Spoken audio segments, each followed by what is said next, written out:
Thank you very much, Mr. Grant. Now we move on to Middle East.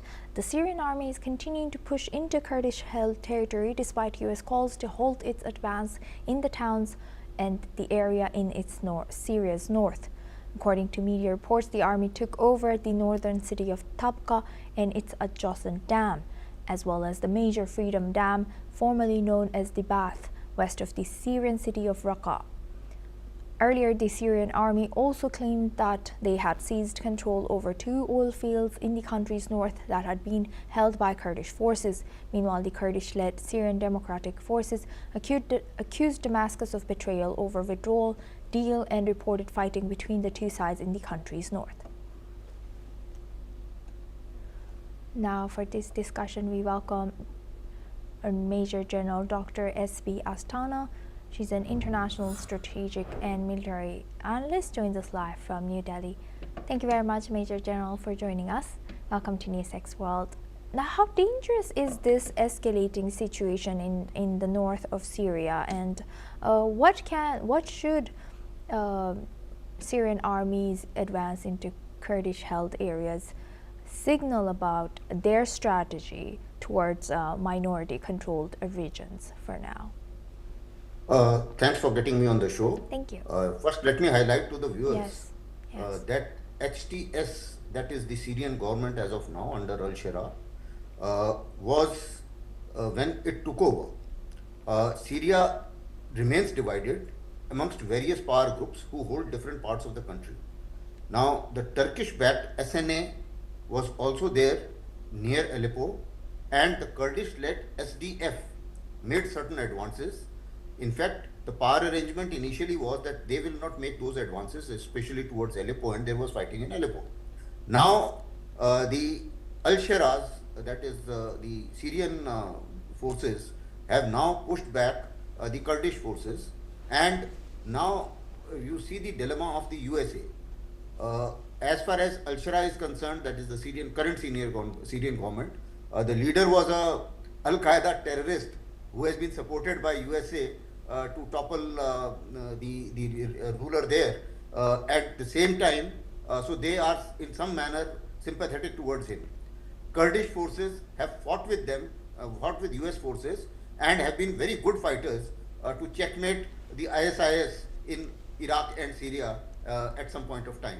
And therefore, American sympathies are also there with Kurdish forces. Now, both of them are actually expected to live together within their areas, but al-Shara insists that there should be only one armed forces, there should be only one government, and that he should rule, and others should surrender and give up their territory. This idea was also echoed by Turkey, because Turkey also wants to, Turkey used to be seeing the Kurdish forces also as a threat, because they had the ambition of Greater Kurdistan at some point of time.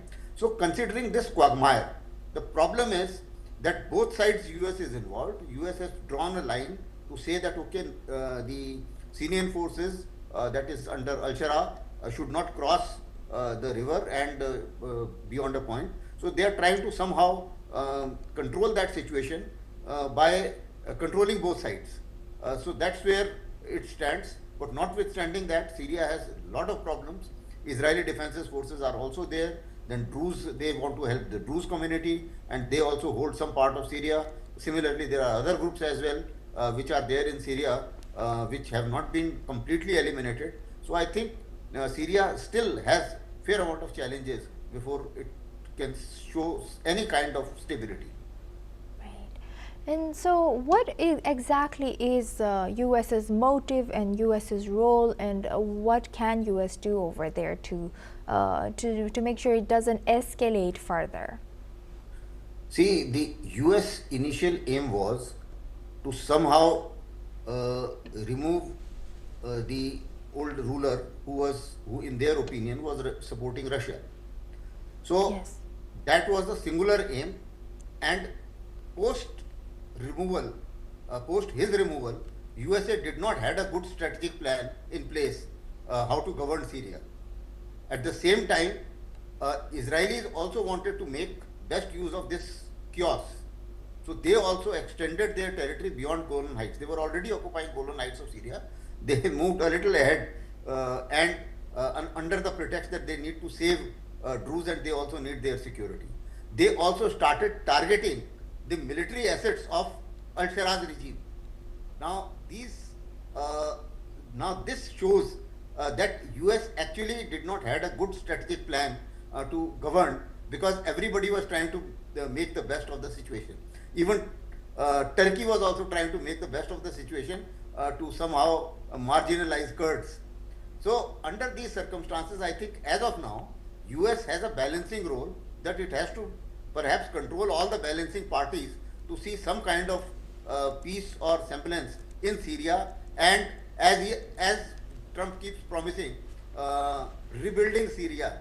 Now I don't know whether he'll be able to rebuild Syria or otherwise under this chaos, but notwithstanding that, that is what he shows as a declared aim, to rebuild Syria under al-Sharaa. Right. With that, I would like to thank Major General Dr. S.B. Astana for joining us today and sharing that insight with us on